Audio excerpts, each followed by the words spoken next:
આજની રેસીપી મારી ગમી હોય તો એક લાઈક ને એક સબસ્ક્રાઈબ જરૂરથી કરજો. હાલો, જય શ્રી કૃષ્ણ. મારા કિચનમાં આપણું હાર્દિક સ્વાગત છે. આજે આપણે મખાના અને સાબુદાણાની ખીર બનાવીશું. સાબુદાણા મેં 3 થી 4 કલાક પલાળેલા છે. મખાના ખાવાથી એના ફાયદા અનેક છે. મખાના ખાવાથી કબજિયાત દૂર થાય છે. એમાં કેલ્શિયમના ગુણ ધરાવે છે. મખાના ખાવાથી હાડકાં મજબૂત થાય છે. આજે અમારા શરીરમાં લોહીની કમી ખૂબ જ હોય છે, માટે મખાના ખાવાથી એમાં લોહીની કમી દૂર થાય છે. મખાના અને સાબુદાણા ખાવાથી પેટની ગરમી દૂર થાય છે. એટલે ઉનાળામાં તમારે ખીર ફરજિયાત કરવી અને બાળકોને ખવડાવવી. અહીંયા મેં ગેસ ઉપર એક પેન મૂકેલી છે. એમાં આપણે 1 ચમચી દેશી ઘી ઉમેરીશું. એમાં મખાનાને રોસ્ટ કરીશું. મખાના અને સાબુદાણા ખાવાથી શરીરને ફાયદો કરે છે. મખાનામાં 6 થી 7 વિટામિન રહેલા છે. આવી રીતે એકદમ વધારે પડતા શેકાવાના નથી. આપણે એકદમ આમ સરસ ભૂકો થઈ જાય એવી રીતે આપણે શેકશું. અત્યારે ચીમડાઈ ગયેલા છે.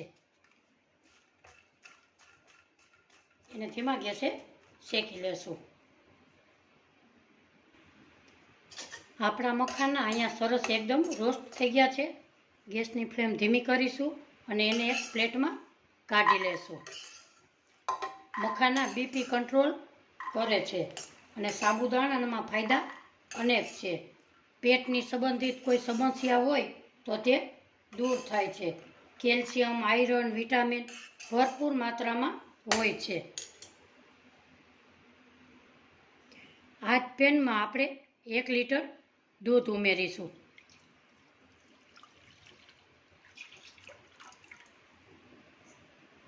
એને આપણે આવી રીતે ઘટ થાય ત્યાં સુધી હલાવતા રહેશું.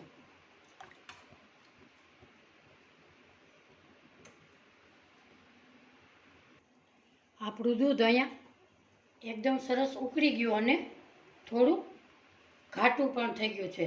હવે એમાં નાખીશું આપણે સાબુદાણા પલાળેલા હતા 3 કલાક પહેલાં, એને આપણે ઉમેરીશું.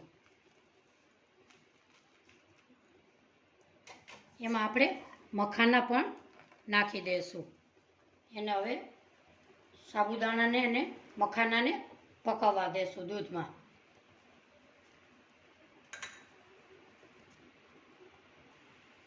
આપણા સાબુદાણા સરસ એકદમ ચાંદી જેવા થઈ અને ઉપર આવી ગયા છે.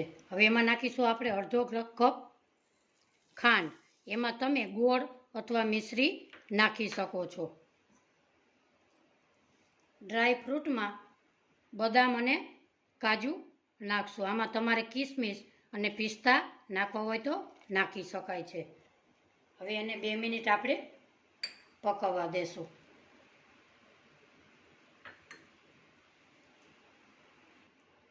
આપણી ખીર સરસ એકદમ ઘટ થઈ ગઈ છે. એમાં આપણે અડધી ચમચી એલચી પાવડર નાખીશું. એલચી પાવડર નાખવાથી એનો ટેસ્ટ સરસ ખીરમાં આવે છે. આજની મારી રેસીપી તમને ગમે તો એક લાઈક, શેર ને સબસ્ક્રાઈબ જરૂરથી કરજો. આજની મારી રેસીપી કેવી લાગી કોમેન્ટ બોક્સમાં જરૂરથી જણાવજો.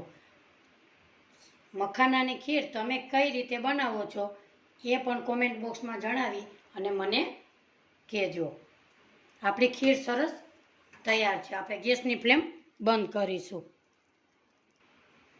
ખીરને આપણે 5 મિનિટ હવે ઠંડી થવા દેશું.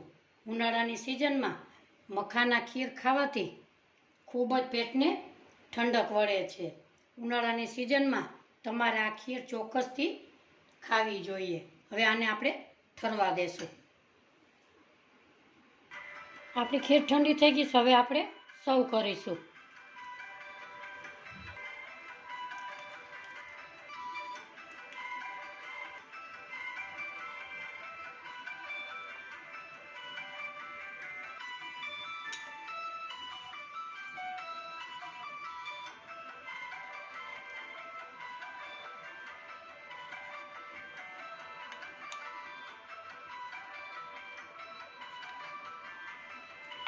આજની મારી રેસીપી ગમે તો એક લાઈક ને સબસ્ક્રાઈબ જરૂરથી કરજો. ફરી મળીશું એક નવી રેસીપી સાથે. ત્યાં સુધી મારા જય શ્રી કૃષ્ણ.